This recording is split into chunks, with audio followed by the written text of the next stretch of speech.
Президент Сооронбай Жээнбеков Ливан Республикасынын президенти Мишель Аунга Бейрут шаарындагы жарылуудан адамдардын каза болгондугуна байланыштуу көңүл айтты. Кыргыз Республикасынын элинин жана жеке өзүмдүн атымдан Ливандын борбору Бейрут шаарында болуп өткөн кырсыктын кесепетинен адамдардын каза болгондугуна байланыштуу терең кайгыруу менен көңүл айтам. Кыргыз эли каза болгондордун жакындарына кайрат айтат жана алардын орду толгуз жоготуу азасын тең бөлүшөт. Бардык жабыр тарткандардын тез сакайышын тилейм деп айтылат көңүл айтуу телеграммасында. Президент Сооронбай Жээнбеков бүгүн Дүйнөлүк банктын Кыргызстандагы туруктуу өкүлү Болорма Амга Базар менен өлкөдөгү анын миссиясы аяктагандыгына байланыштуу жолугушту. Мамлекет башчысы Болорма Амга Базарга Дүйнөлүк банктын Кыргыз Республикасындагы туруктуу өкүлү катары жигердүү жана жемиштүү иши үчүн ыраазычылык билдирип, анын Кыргызстандын социалдык экономикалык дараметин бекемдөөдөгү, айрыкча өлкөдөгү коронавирус инфекциясынын жайылышына байланыштуу кризистик мезгилдеги жеке салымын белгиледи. Дүйнөлүк банктын колдоосу менен Кыргызстандын калкы үчүн маанилүү болгон таза суу жана ирригация түйүндөрүн жакшыртуу программаларынын алкагында долбоорлор, ошондой эле инфратүзүмдөрдү жана өлкөнүн энергетикалык потенциалын өркүндөтүүгө багытталган долбоорлор ишке ашырылып жатканын белгиледи. Ошондой эле ал ишке ашырылуусу Кыргызстанга пайда келтире турган 3 жаңы долбоорду ратификациялоого көмөк көрсөтүүнү өтүндү.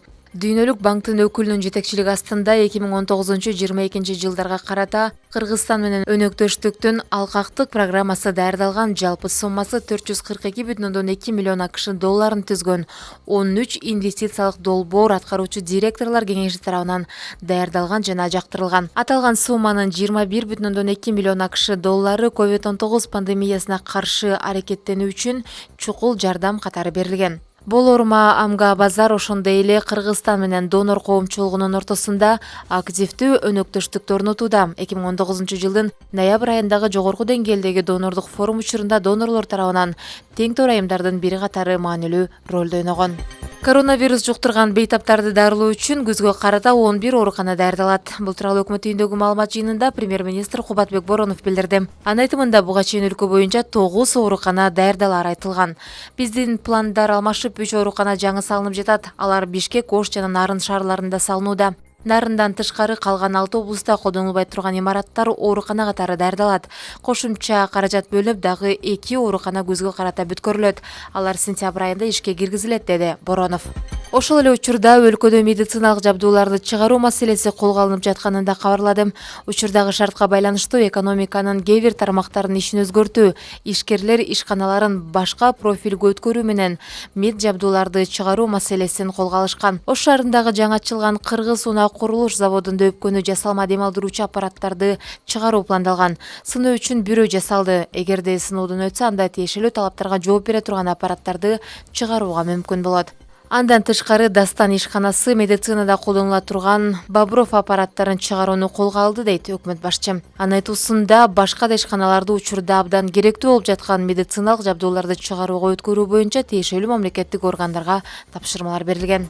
Кыргызстандын мамлекеттик чек ара кызматы Өзбекстандын түрмөлөрүнөн качкан 2 жаранды кармады. Мекеменин маалымат кызматы кабарлагандай, Ташкенттин Заньята райондук түрмөлөрүнөн 2 соттолгон жаран качкан. 24 жана 28 жаштагы тургундар Өзбекстандын аймагынан чыгып кетүүгө аракет кылган учурда колго түштү. Алар Жалал Абад облусунун Аксы районунун Бел Согот айылында мамлекеттик чек араны кесип өтүүгө аракет кылышкан. Тийиштүү документтер толтурулуп, кармалгандар Ички иштер министрлигинин кызматкерлерине өткөрүлүп берилди. Ош шаарындагы таштанды таштоочу контейнерлер жаңыланууда деп билдирет Ош шаардык мэриясынын басма сөз кызматы. Маалыматка ылайык, жаңылоо иштери Европа реконструкциялоо жана өнүгүү банкы Европа биримдиги менен биргеликте Ош шаарындагы таштандылар менен иштөө системасын жакшыртуу долбоорунун алкагында ишке ашууда. Долбоор 1136 даана жаңы заманбап контейнерлерди сатып алууга каралган.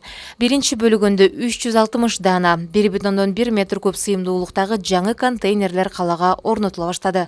Жыл аягына чейин шаардагы бардык таштанды таштоочу эски контейнерлер заманбаптарына алмашылат. Шаар мэри Талайбек Сарыбашевдин тапшырмасынын негизинде Ош тазалык ишканасынын техникаларын жаңылоо колго алынган. Бул багытта аталган ишкананын башчысы Нурбек Исмаилов иш алып барууда деп кабарлашты мэриядан.